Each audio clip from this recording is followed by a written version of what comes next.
Bismillahirrahmanirrahim. Assalamualaikum warahmatullahi wabarakatuh. Innal hamdalillah nahmaduhu wa nasta'inuhu wa nastaghfiruh wa na'udzu billahi min shururi anfusina wa min sayyiati a'malina. May yahdihillahu fala mudhillalah wa may yudlil fala hadiyalah. Asyhadu an la ilaha illallah wahdahu la syarikalah wa asyhadu anna Muhammadan abduhu wa rasuluhu la nabiyya ba'dah. Allahumma sholli wa sallim wa barik ala Muhammad wa ala alihi wa sahbihi ajmain, amma ba'du.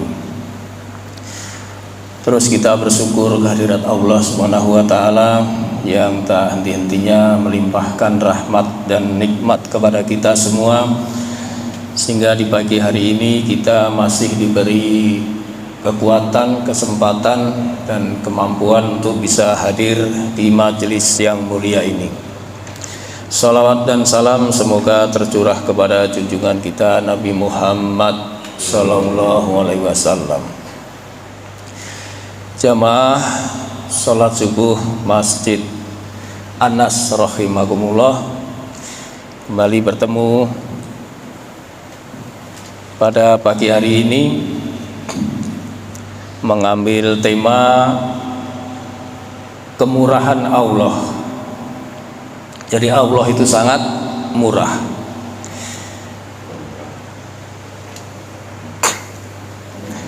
Kemurahan Allah adalah bentuk sifat daripada Allah yang maha pengasih.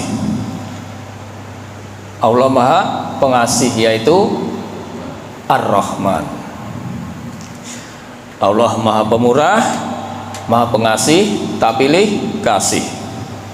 Semua diberi.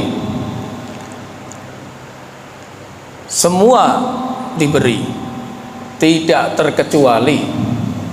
Walaupun itu orang durhaka sama Allah, orang yang kafir, orang munafik, bahkan orang yang tidak mengenal Allah sekalipun, orang ateis, itu pun tetap diberi oleh Allah Subhanahu wa taala dalam kadarnya dan dalam takarannya.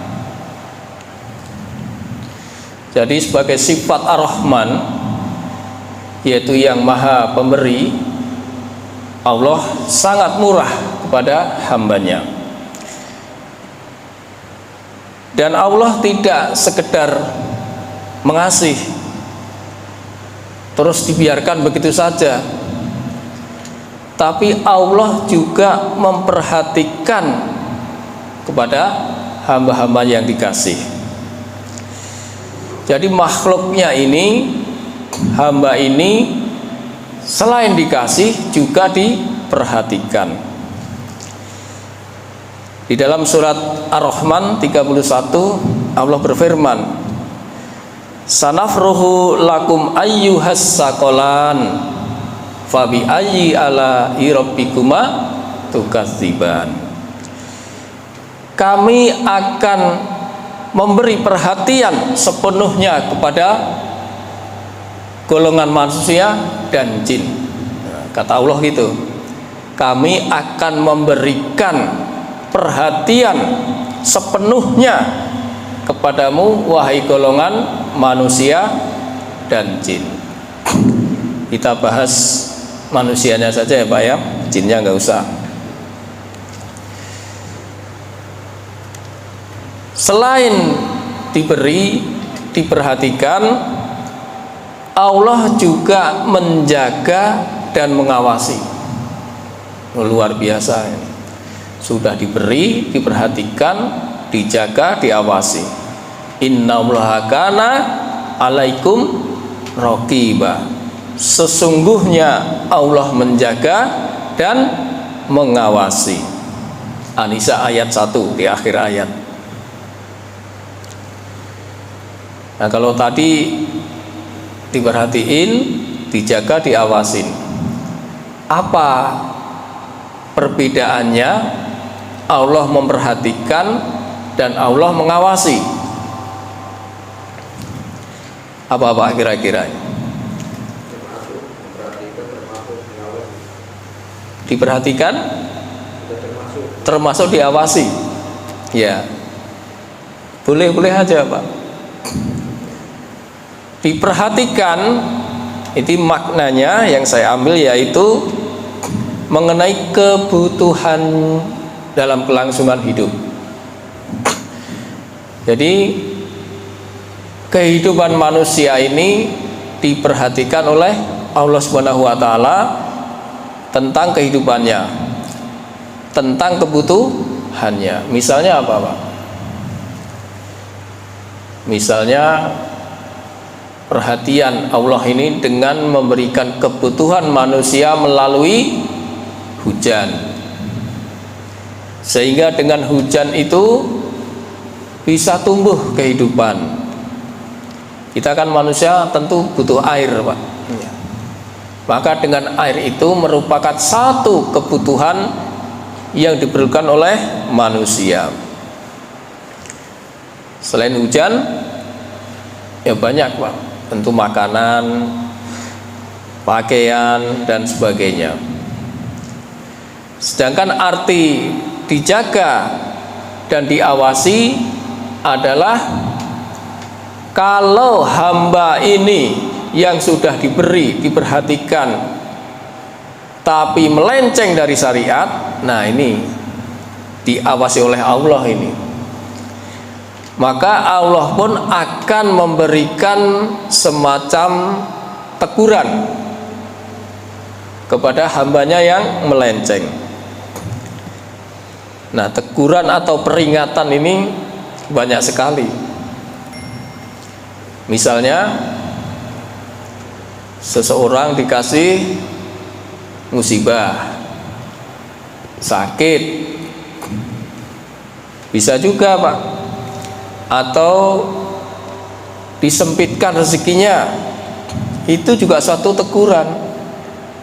Atau sebaliknya, bahkan malah dilapangkan rezekinya. Itu bukan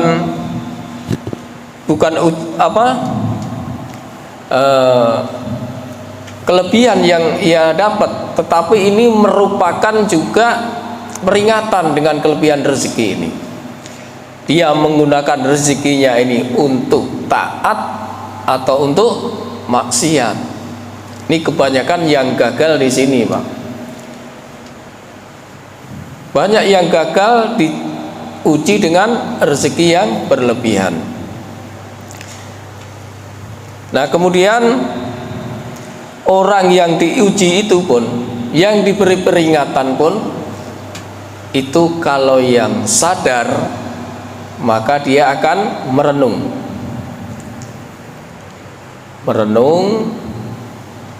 kemudian mengingat Allah. Tapi ada juga yang diberi peringatan apa Pak ya, dablek itu Pak ya, cuek itu. Bahkan ada yang semakin jauh dari Allah, yaitu malah pergi ke dukun, nyari orang bodoh. Nah, itulah pengawasan Allah kepada hambanya. Ketika hambanya melenceng, diperingatkan. Maka Al-Quran ini sebagai peringatan yang tentu kita baca, kita pahami, kita amalkan. Nah, Allah sendiri itu mengetahui, mengawasi sangat detail. Sampai-sampai pandangan mata yang khianat saja Allah tahu. Apa yang di dalam hatinya Allah tahu. Allah berfirman dalam surat 40 ayat 19, Ya'lamu kha'inatal a'yuni wa ma tuhfis sudur. Dia mengetahui pandangan mata yang khianat dan apa yang tersembunyi di dalam dada. Jadi sedikit sekecil apapun Allah tahu, sedetail apapun.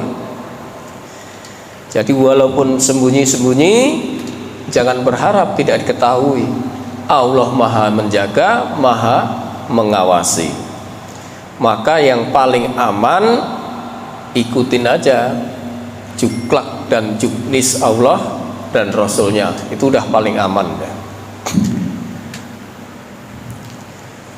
Nah, kemudian setelah diperhatikan, diawasi, maka Allah akan memberi balasan.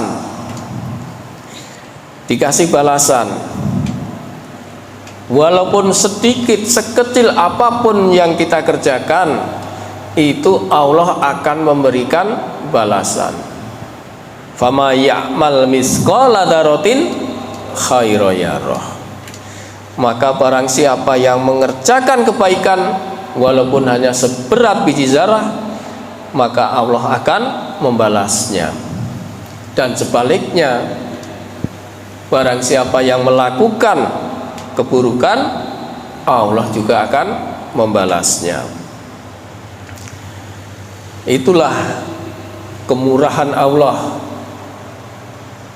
dengan memperhatikan, menjaga dan mengawasi. Maka kita sebagai hamba, kita ikutin aja juklak dan juknisnya, sehingga kita aman dalam menjalankan syariat ini.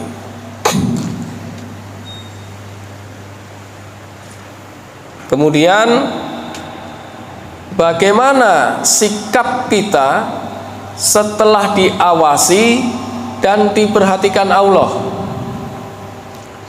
Sikap kita gimana, Pak?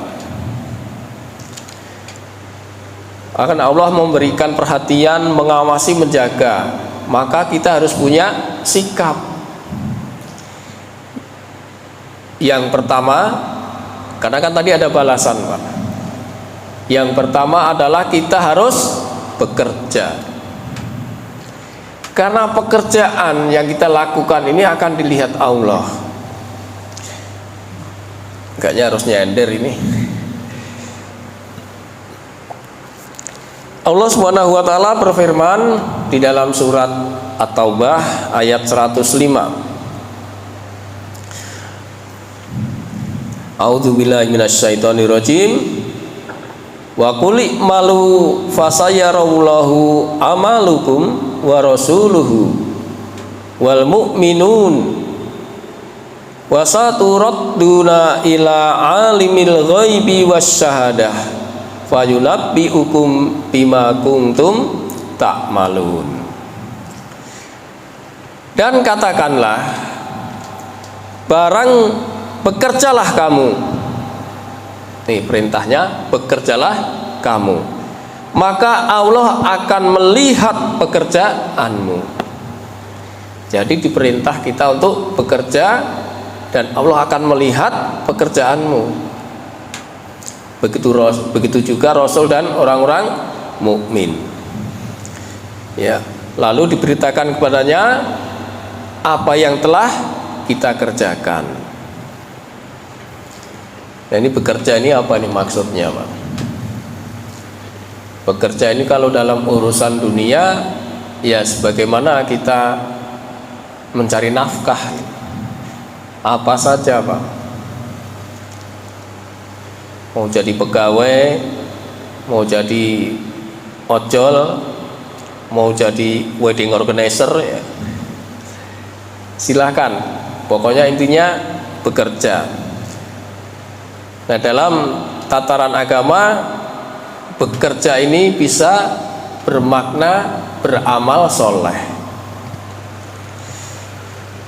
Setiap pekerjaan yang kita lakukan di dalam amal soleh itu pasti akan dilihat oleh Allah dan diberitakan kepadanya apa yang telah ia kerjakan.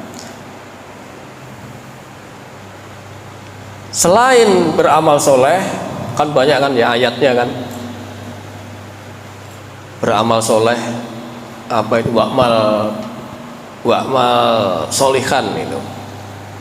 Dan beramal soleh lah.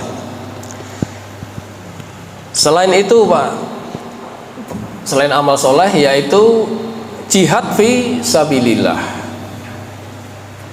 yaitu bersungguh-sungguh di jalan Allah. Di dalam surat An-Nisa ayat 95 Allah berfirman,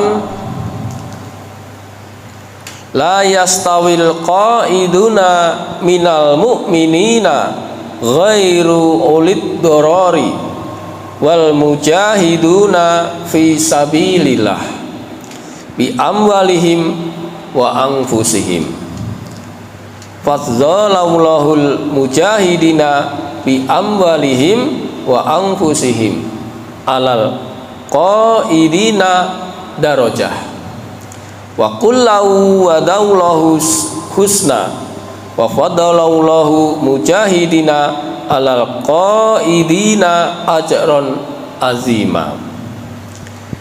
Tidaklah sama antara orang yang beriman yang duduk, yang tidak turut berperang tanpa mempunyai uzur atau halangan, dengan orang yang berjihad di jalan Allah dengan harta dan jiwanya.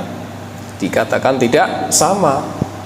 Orang yang beriman tapi hanya duduk-duduk, tidak ikut berperang tanpa uzur, dibandingkan dengan orang yang berjihad di jalan Allah dengan harta dan jiwanya. Maka Allah akan melebihkan derajat orang-orang yang berjihad dengan harta dan jiwanya. Jadi derajatnya lebih tinggi, Pak.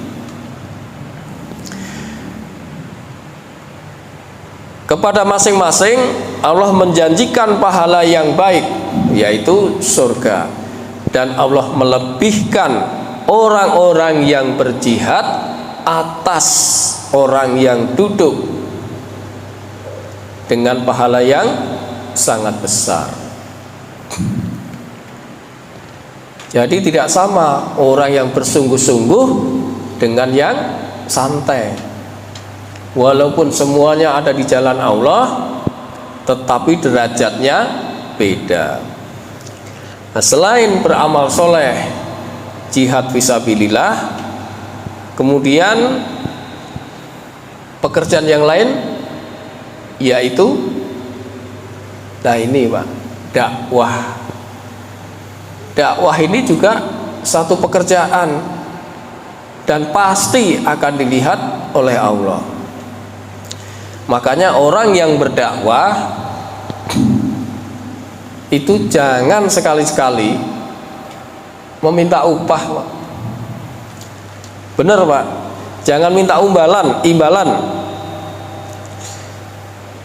Mintalah upah dengan Allah, sebagaimana Allah berfirman di dalam surat 38 As-Saffat, ya. As-Saff ayat 86. Qul ma as'alukum alaihi min ajri wa ma ana minal mutakallifin. Katakanlah Muhammad, aku tidak meminta sedikit pun imbalan kepadamu atas dakwahku, dan aku bukanlah termasuk orang yang mengada-ada. Jadi orang dakwah itu nggak boleh minta bayaran, Pak. Jangan pasang tarif, karena ini dilarang. Di dalam ayat lain, yaitu surat Yunus 72,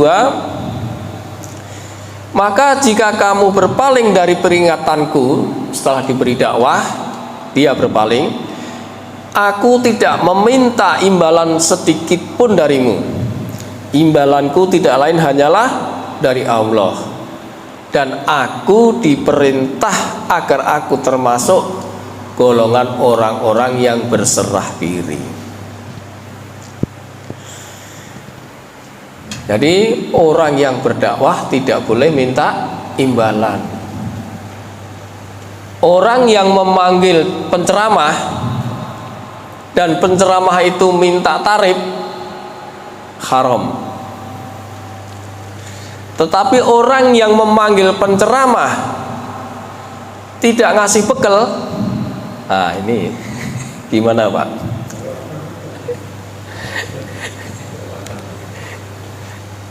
Lebih haram ya Pak ya?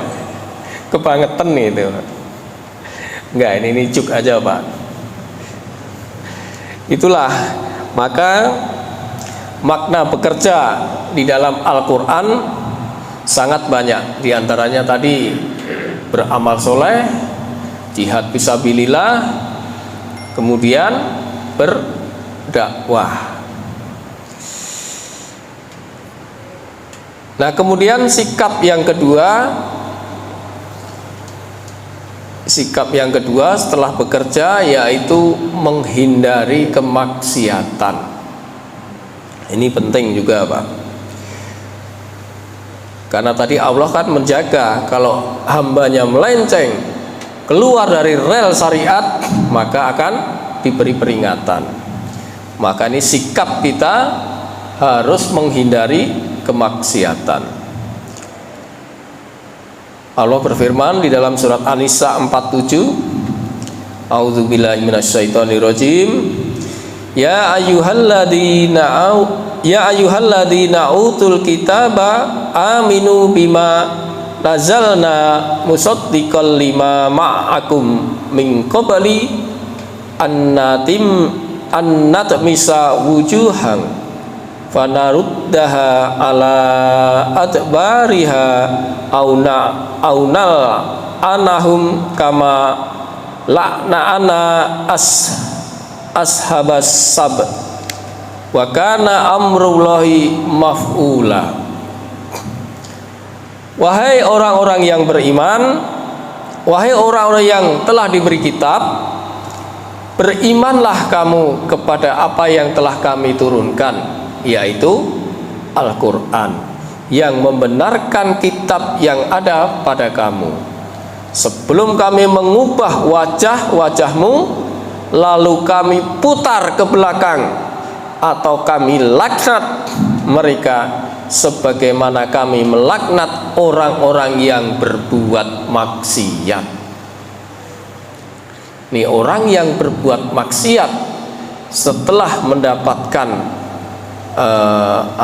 kebenaran dari Al-Quran maka akan dipiting Pak Tato, diputar ke belakang nih ceritanya. Ini kepalanya kan dipiting ya Pak ya,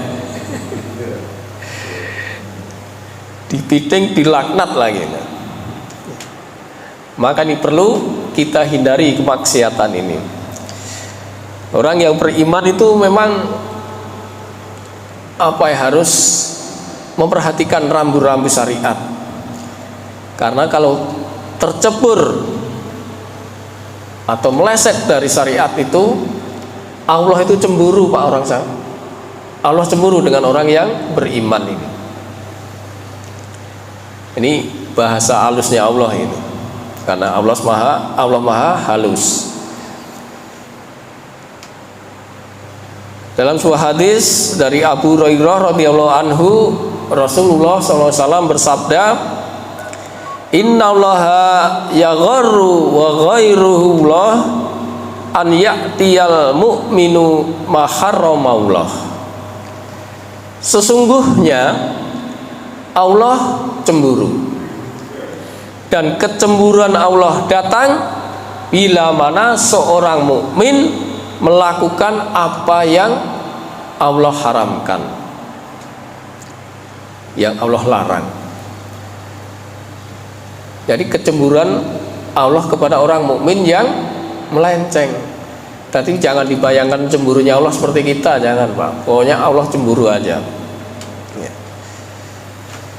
Sebab kalau ini Allah sudah cemburu dan orang yang melakukan kemaksiatan sampai melampaui batas, ini bisa mengundang azab, mengundang murka Allah.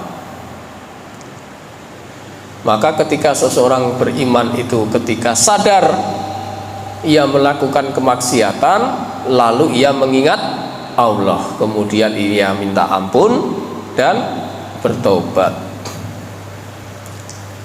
maka kita harus menghindari kemaksiatan ini semampu kita. Harus itu. Kemudian sikap kita yang ketiga adalah berbuat baik semaksimal mungkin. Nah, berbuat baik itu ada dua, yaitu berbuat baik kepada Allah, hablum minallah, dan berbuat baik kepada manusia. Di dalam surat Al-An'am 135 Allah berfirman, Qul ya qaumi malu ala makanatikum inni amil fasaufa ta'lamuna man takunu lahu akibatud dar innahu la yuhibbuz zalimin. Katakanlah Muhammad, wahai kaumku, berbuatlah menurut kedudukanmu, sebab aku pun berbuat demikian, kata Allah. Kelak kamu akan mengetahui siapa yang memperoleh tempat yang baik. Sesungguhnya orang-orang yang zalim itu tidak akan beruntung. Jadi Allah akan melihat kedudukan kita. Kalau kedudukan kita baik, maka kelak akan diberikan balasan berupa surga. Tapi sebaliknya, kalau kedudukan kita buruk, maka tempatnya sudah jelas, yaitu neraka. Nah, hablum minallah sepantasnya diperbanyak kita beribadah dan tawakal kepada Allah. Sebab ini modal kita, modal seorang mukmin, yaitu banyak beribadah dan senantiasa bertawakal kepada Allah. Karena ini modal, maka jadikanlah setiap ibadah kita itu ikhlas karena Allah. Kita bertawakal kepada Allah. Maknanya bahwa kita ikhtiar, kita berusaha, kita berdoa, hasilnya serahkan kepada Allah. Udah, itu udah, kalau itu udah nyaman, Pak. Itu ada di surat ke-11, surat Hud ayat 121 sampai 123. Dibacain nggak, Pak? Akhir ayat aja ya, Pak ya, di 123-nya. Maka sembahlah Dia, ya kita beribadah kepada Allah, dan bertawakallah kepadanya, mewakilkan kepada Allah, dan Tuhanmu tidak akan lengah terhadap apa yang kamu kerjakan. Nah, ini kembali lagi ke atas tadi. Kita diperintah untuk bekerja, kita ikhtiar, kemudian hasilnya serahkan kepada Allah. Kemudian yang keempat, sikap kita yang keempat adalah taat kepada Allah. Tadi bekerja, kemudian apa tadi setelah bekerja, Pak? Menghindari maksiat, kemudian berbuat baik semaksimal mungkin. Nah, sekarang taat kepada Allah. Wa atiullah wa atiu rasul. Ini Allah berfirman di dalam surat An-Nisa ayat 80. Mayuti'ir rasula faqad ata'allah. Wa man tawalla fama arsalnaka alaihim hafidha. Barang siapa yang mentaati Rasul, maka sesungguhnya dia telah mentaatin Allah. Namun barang siapa yang berpaling dari ketaatan itu, maka apa itu? Ketahuilah kami tidak mengutusmu Muhammad untuk menjadi pemelihara mereka. Jadi artinya orang yang berpaling dari peringatan Allah, yang berpaling dari ketaatan kepada Allah, maka Rasul itu tidak menjadi pemelihara mereka. Allah semua yang mengaturnya. Tapi intinya kita taat kepada Rasul berarti taat kepada Allah.